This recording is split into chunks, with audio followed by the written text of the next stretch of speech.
Dans le verset que nous venons de lire, Apocalypse 1, 6 et Apocalypse 5, 9 à 10, la Bible explique comment est-ce que par le sang de Jésus, nous tous qui croyons, nous sommes devenus les sacrificateurs. Alléluia. Alléluia. Alors je vais nous amener un petit peu en arrière dans l'ancien temps. Quelques ministères qui avaient existé dans le Nouveau-Ancien Testament. Selon Ephésiens 4, nous avons 5 ministères. Le prophète, le docteur, l'apôtre, l'évangéliste et les pasteurs. Ils sont 5. Mais dans l'Ancien Testament, il n'y avait que 3 ministères. Le pasteur était là, oui, dans l'Ancien Testament, oui, le pasteur était là. Le roi et les prophètes. Dans l'Ancien Testament, il n'y avait pas des apôtres. Il n'y avait pas aussi des docteurs. Les évangélistes aussi n'existaient pas. Il y avait 3 ministères. Le ministère royal, le ministère sacerdotal et le ministère prophétique. Mais dans ce 3 ministères, nous devons savoir que chaque ministère avait un rôle à jouer. Et des privilèges qui étaient attachés à ces ministères-là.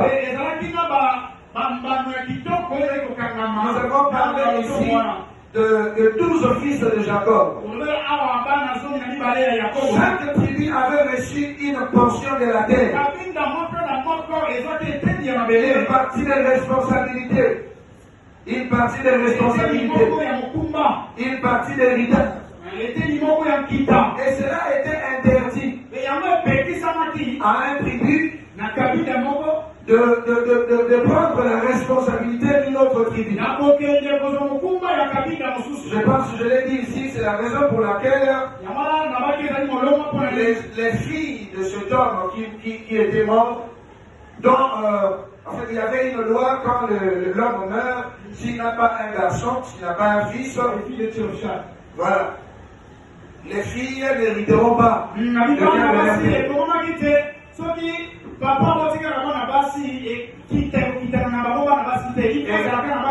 Et quand ces filles ont pris en fait de l'audace pour révolter face à cette loi,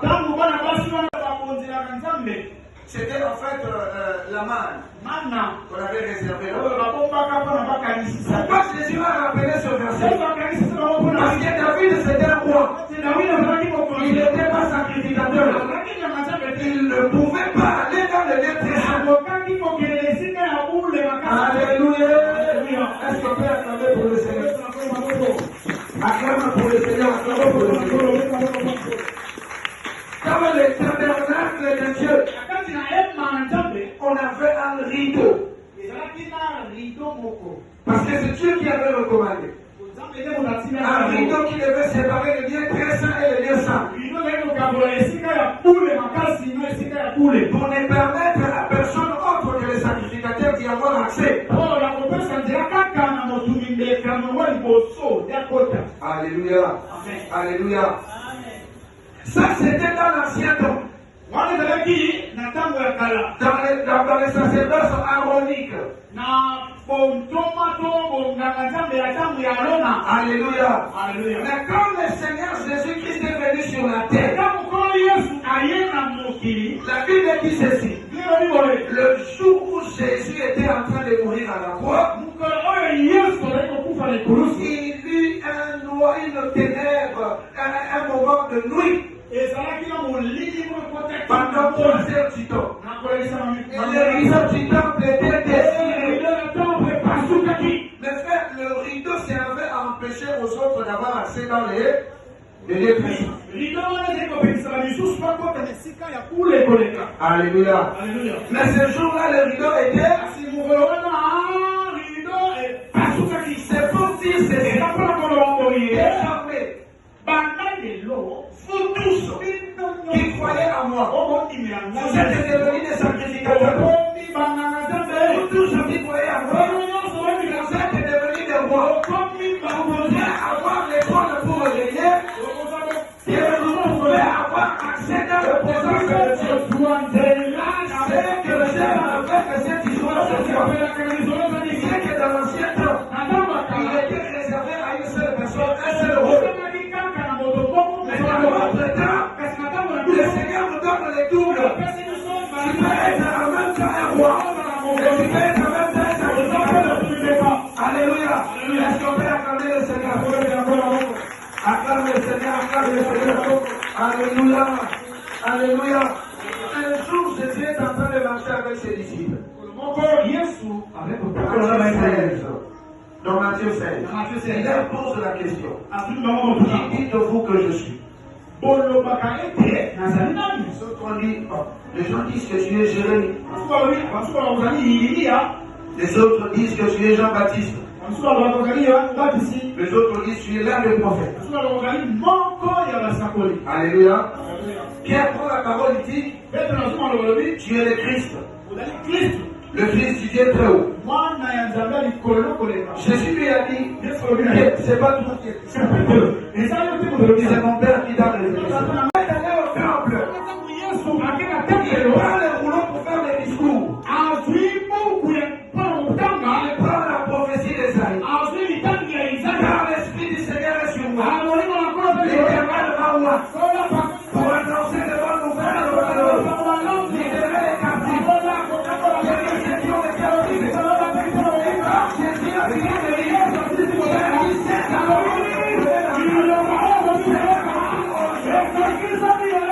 Alléluia.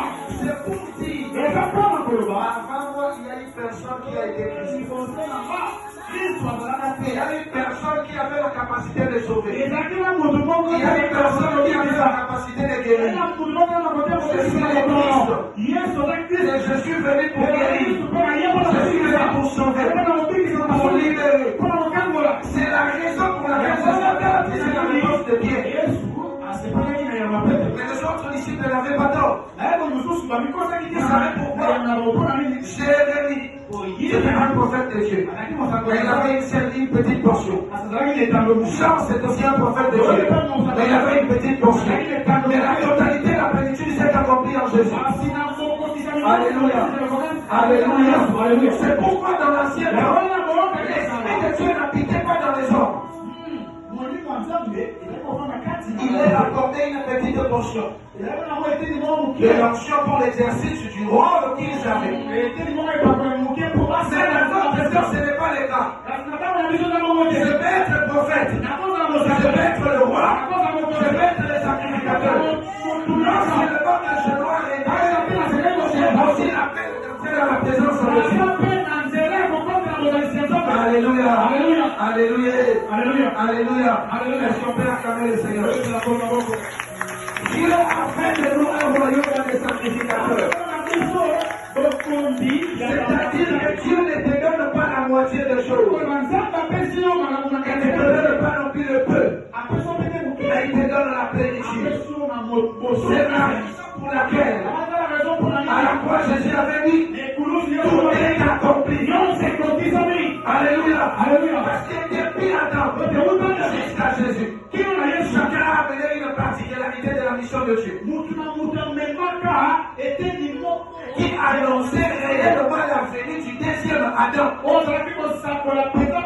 Lui qui devait incarner la totalité de la puissance de Dieu. Je vais le dire un verset de la Bible. Dans la Bible, nous allons dire, je vais te prouver quelque chose. La Bible dit, quand Dieu crée le monde, tu as fait quoi? Tu as parlé, n'est-ce pas? Quand Dieu a parlé, les choses ont été créées. Ça veut dire que Dieu avait libéré la puissance, n'est-ce pas? Mais vous savez que cette puissance que Dieu avait libérée était très peu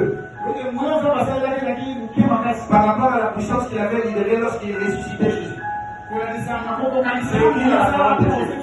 Ephésiens 1.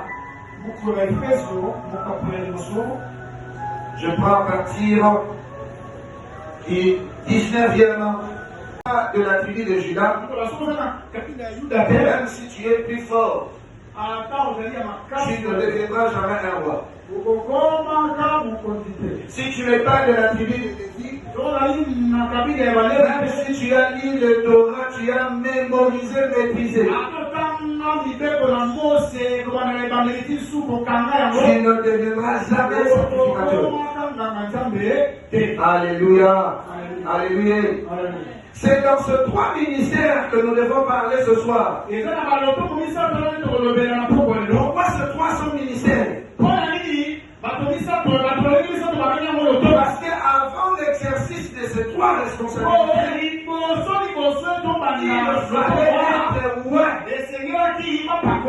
Alléluia. Alléluia. Il fallait être loin. Madame, s'il vous plaît. Le roi, il avait le rôle de diriger le peuple. Avec comme privilège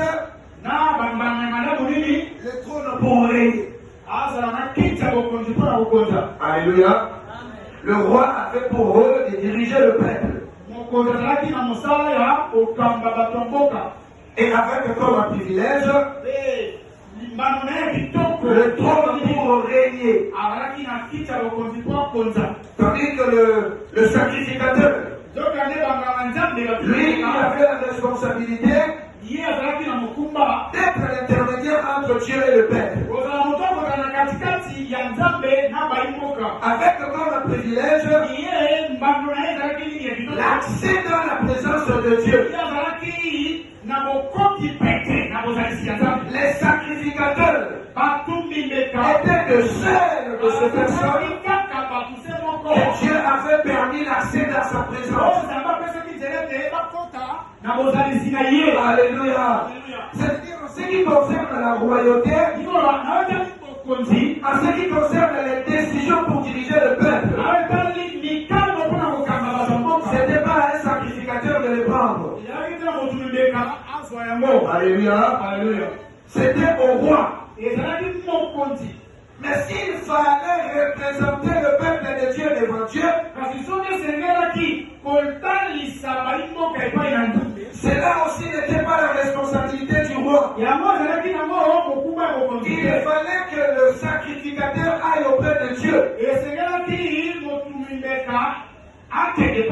Il était le seul à avoir l'accès dans la présence de Dieu. Et il a été interdit au roi d'avoir accès dans les lieux très saints. C'est la raison pour laquelle Jésus avait rappelé ce verset. Le jour du sabbat, c'était interdit de faire quoi que ce soit. Mais les disciples avaient faim. Ils sont allés en bourse pour chercher à manger. Et les gens ont rappelé à Jésus. Nous sommes le jour du sabbat. De jouer le rôle que les sacrificateurs jouaient. C'était quoi? Entrer dans la présence de Dieu. Est-ce qu'il y a quelqu'un qui veut entrer dans la présence de Dieu ce soir? Est-ce qu'il y a quelqu'un qui veut entrer dans la présence de Dieu? Nous avons l'accès au fait de ça. Pourquoi tu vas nous empêcher d'entrer dans la présence de Dieu? Parce qu'en Jésus, nous sommes devenus un royaume de sacrificateurs. Et concernant un royaume de sacrificateurs, la Bible dit ceci dans Proverbe. La gloire de roi, c'est de faire quoi? C'est de sonder les choses. Et la gloire de Dieu, c'est de faire quoi? C'est de les cacher. Lorsque Dieu est un mystère, lorsque Dieu reste un mystère, c'est là que tu vois dans la dimension de sa divinité. C'est pourquoi personne ne peut connaître totalement Dieu. Il y aura toujours des parties de Dieu va conserver le mystère. Pour qu'il reste Dieu. En ce qui concerne le roi que nous sommes, Dieu a dit une chose. Bon abisso pour nous, notre gloire, c'est de sonder les choses. Qu'est-ce que allons sonder. Et où est-ce que nous allons les sonder? La Bible dit dans 1 Corinthiens de 9 des choses que Dieu a prévues pour nous. Ce sont les choses que l'œil de l'homme n'a pas vues. Les oreilles des hommes n'ont pas entendu. La bouche de l'homme n'a pas parlé. Et le cœur de l'homme n'a pas pensé. En réalité, ce sont des choses qui restent cachées. Ce sont des choses que Dieu a prévues pour nous. Et la Bible dit que Dieu nous les a révélées par l'Esprit. L'Esprit seul peut faire les profondeurs de Dieu. C'est dans l'Esprit. C'est dans la présence de Dieu. Nous pouvons sonder.